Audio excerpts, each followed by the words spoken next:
নতুন বছৰৰ মুম্বাইৰ পৰা লকডাউনৰ সময় আমি মুম্বাইত সোমাই থাকিবলগীয়া হৈছে অতি শীঘ্ৰে আকৌ ঘূৰি যাম অসমলৈ আৰু এই কৰোনাৰ যি উৎপাত হৈছে গোটেই পৃথিৱীত অতি শীঘ্ৰে শেষ হওক তাকে কামনা কৰোঁ আৰু ইয়াত অসমত লকডাউনৰ সময়ত থাকিও এটা নতুন এলবামৰ কাম পুনৰ কামত হাত দিছোঁ এলবামটোৰ নাম চিলা এইটো মই যোৱা বছৰে এটা গান কৰিছিলোঁ বাকীখিনি গান এইবাৰ কৰিছোঁ আৰু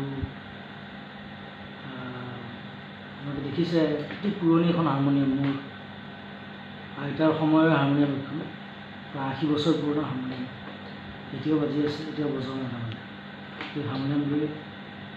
গানবিলাক কৰিছোঁ এটা গান অকণমান গাই বিচাৰিছোঁ সপোন ৰাতি অকল সৰে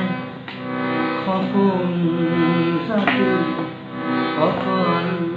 সৰে তোমাৰ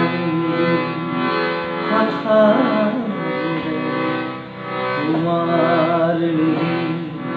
কথাবোৰে বকুল বনত সুবাস জাগে বকুল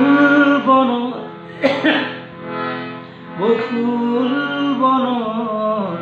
সুবাস জাগে তোমাৰ কথাবোৰে সপোন ৰাতি